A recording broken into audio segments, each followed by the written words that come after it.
भगवान शिक्षा ग्रहण करने गए, अल्पकाल में ही सब शिक्षा ग्रहण कर ली। 64 विद्या ग्रहण करी है, 64 कलाएं ग्रहण करी हैं। अब जो है शिक्षा ग्रहण करके अपने गुरुदेव से विदा मांगते हैं। तो गुरुदेव, अब शिक्षा पूर्ण हुआ तो मैं चलना चाहता हूं, सो गुरु दीक्षा में आपको क्या चाहिए? गुरुदेव बोल पड़े कि मुझे कुछ भी नहीं चाहिए, क्योंकि गुरु भगवान का कभी इच्छा होता ही नहीं कि उस शिष्य से कुछ ले। गुरु तो ऐसा ही होता है भैया, वो केवल शिष्य को आगे बढ़ते हुए देखना चाहता है, बस उसका स्वार्थ नहीं है उससे। अरे भाई, कोई शिक्षा ग्रहण कर रहा है अपने गुरुदेव से, तो गुरु को क्या देगा कोई बताइए? वो तो अपने ही परिवार का पालन पोषण करेगा ना। पर जो गुरु होता है ना, वो अपने बालक से बढ़ करके जिनको पढ़ाता है उनको मानता है। हाँ, अपना सब कुछ न्यौछावर कर देते हैं गुरुदेव भगवान अपने शिष्य के ऊपर। और एक बात बताते चलें आपको कि समाज आप अगर आगे बढ़ेंगे तो उसके मन में ईर्ष्या आएगा। समाज छोड़ दीजिए, अगर भाई है ना, अगर आप थोड़े से आगे बढ़ेंगे तो उसके मन में ईर्ष्या आ सकती है। पर गुरु ही एक ऐसे हैं जो सदैव सोचते हैं कि मेरा जो विद्यार्थी हो, मेरा शिष्य हो, वो मेरे से भी आगे निकले। अगर ये कोई सोचता है तो केवल गुरु, बस, बाकी ये किसी में नहीं होता भैया। हाँ,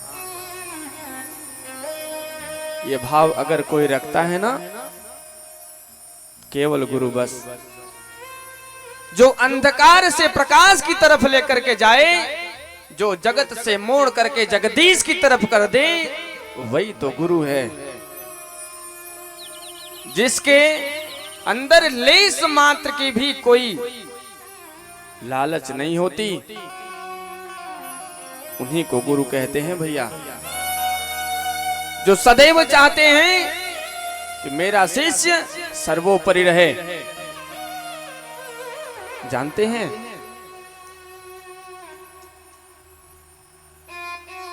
अपना बेटा, अपना भाई, अपना परिवार, जिनको सब आप अपना मान करके बैठे हो, वो भी आपसे ईर्ष्या कर सकते हैं। थोड़े से बढ़े नहीं कि मन में लग जाती है। पर गुरुदेव सदैव निरत निरंतर केवल उसके बढ़ने के लिए ही कार्य करते हैं। और आपको एक बात और बताते चलें कि जो गुरु क्रोध करते हैं वो केवल शिष्य के लिए, उनको अगर प्रताड़ित भी करते हैं तो उनको बनाने के लिए। बस गुरु का जो क्रोध होता है वो केवल मुख से होता है, हृदय से तो कभी गुरु क्रोध करता ही नहीं। ये जान लीजिए आप अगर अपने गुरुदेव के हृदय को देखेंगे ना, आपको समझ में आएगा कि गुरुदेव हमको क्यों डांटते हैं। वो जानते हैं कि अगर हम इसको नहीं डांटेंगे, नहीं करेंगे, तो हो सकता है ये ना पढ़े। अरे तबला को जब तक कसेंगे नहीं तब तो उस पे स्वर अच्छे से आएगा नहीं। वीणा को जब तक थोड़ा सा कसेंगे नहीं वो बेसुरा ही रहेगा। ऐसे ही शिष्य अगर इनको थोड़ा समझाएंगे नहीं, बुझाएंगे नहीं, डांटेंगे नहीं, तो ये हो सकता है पथभ्रष्टता पे चले जाएं।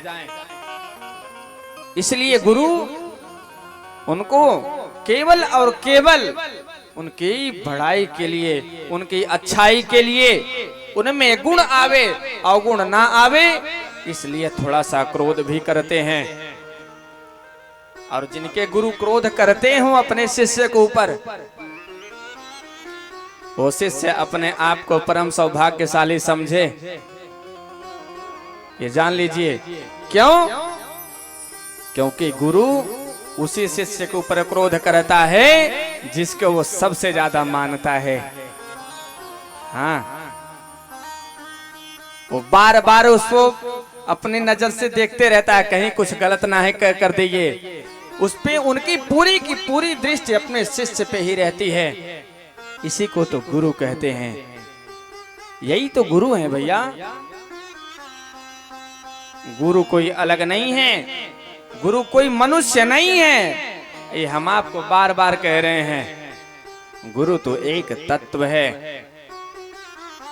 गुरु आपके समक्ष अगर नहीं भी है, गुरु अगर इस देह में नहीं है, तो भी ये कभी मत भूलिएगा, मेरी बात याद रखिएगा कि गुरु ने आपका साथ छोड़ दिया, ये आपकी भूल है। गुरुदेव तो सर्वत्र एकदम हमेशा विराजमान हैं। आप केवल याद करो उनको, बस उनको देखो, आंख बंद करो, पूरा का पूरा स्वरूप दर्शन हो जाएगा। कोई पूजन होता है, अनुष्ठान होता है, कुछ भी होता है, तो सबसे पहले गुरुदेव भगवान को ही सब याद करते हैं। इसीलिए तो कहते हैं गुरुर् ब्रह्मा गुरुर्विष्णु गुरुर्देवो महेश्वर। गुरु ही ब्रह्मा है, गुरु ही विष्णु है, गुरु ही शिव है। गुरुर् साक्षात् परब्रह्म तस्मै श्री गुरुवे नमः। वो तो साक्षात परब्रह्म है। इसलिए अगर आपके पास गुरु हैं तो आज से अपने आप को परम सौभाग्यशाली समझिएगा। और मैं फिर कहूं कि जीवन में कुछ करना अथवा मत करना, गुरु जरूर बनाना। इस भव चक्कर से पार हो जाओगे। बस थोड़ी सी विश्वास रखना भगवान के प्रति, तो आपको वैसे ही गुरु से मिलाएं जिनकी वचन को सुन करके हृदय में शांति मिल जाए, वही तो गुरु है। जिनको देखते ही अपने दुख दूर हो जाएं, अपनी बात न कहना चाहे फिर भी मुख पे आ जाए, दिल की बात कह दें, वही तो गुरु हैं। ये केवल दो आंखें न समझिएगा, हृदय की भी आंखें होती हैं। और ये तभी होगा जब गुरुदेव भगवान के चरण रज लोगे। और चरण रज लो और इन आंखों पे लगाओ, और जैसे ही इन आंखों पे लगाओगे तो ये आंख तो ज्ञान और वैराग्य के खुलेंगे ही, साथ में उघरहि बिमल बिलोचन हिय के, उघरहि बिमल बिलोचन हिय के, उघरहि बिमल बिलोचन हिय के, उघरहि बिमल बिलोचन हिय के, मिटहि दोष दुख भव रजनी के, मिटहि दोष दुख भव रजनी के। अगर केवल गुरुदेव का चरण रज लिया, कितना बोले भैया, शब्द बहुत कम पड़ जाएगा।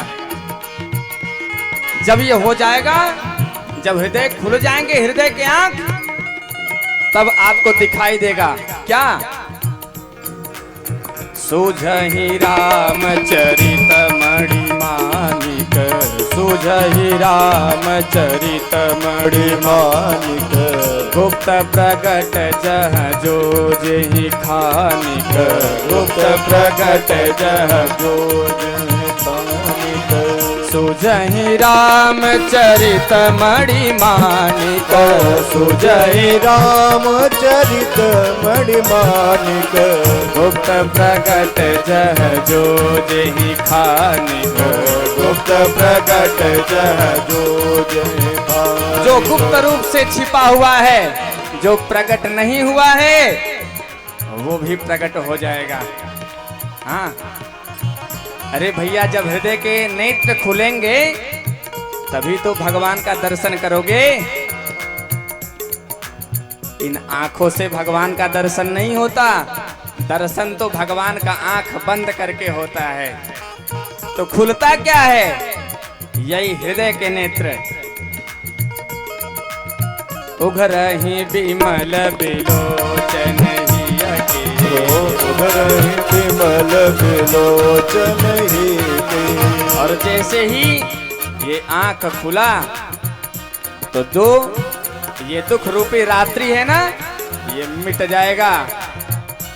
इसीलिए केवल और केवल गुरुदेव के चरण का सहारा ले लो और वंदना करो। बंदहु गुरु पद पदुम परागा, बंदहु गुरु पद पदुम परागा। सुरुचि सुबास सरस अनुरागा, सुरुचि सुबास सरस अनुरागा। ये केवल और केवल भैया गुरुदेव भगवान के चरण की वंदना करो। मैं कह रहा हूं, जो चाहोगे वो मिलेगा। मैं व्यास पीठ से आप सभी को आश्वासन दे रहा हूं। और जीवन में अगर गुरु नहीं है तो कितना भी जप तप कर लोगे, कभी वो पूर्ण प्रभाव प्रकट नहीं होने वाला। अब गुरु पे कितना बोले, जितना बोले ये समझ लीजिए कि कम ही है भैया। पूरा तुलसीदास जी ने सब लिख डाला, कवितावली, गीतावली, मानस भी लिख डाला, लेकिन उनके मन को शांति नहीं मिली। कि मैंने सब किया पर मुझे अभी भी लग रहा है कि मैंने गुरु की वंदना कम की। तो हनुमान चालीसा लिखा, जो साक्षात गुरु स्वरूप है। और शुरुआत भी इसका, श्री गुरु चरण सरोज रज। श्री गुरु दिशा, समय आज थोड़ा कम है, नहीं तो ज्यादा गुरु पे हो जाएगा। बस इतना संकेत करते चलूं कि शुरुआत भी अगर जीवन का हो तो गुरु से हो, और जीवन का विश्राम भी हो तो गुरु से हो। शुरुआत भी श्री गुरु चरण से हुआ और विश्राम भी जय जय जय हनुमान गोसाई, जय जय जय हनुमान गोसाई। कृपा करहु गुरुदेव की नाई, कृपा करहु गुरुदेव की नाई। कृपा करहु गुरुदेव की नाई। ये गुरु की ही कृपा क्यों मांगता है कोई, कभी समझे आप? क्यों? क्योंकि सच में अगर कृपा हो तो गुरु जैसा ही हो।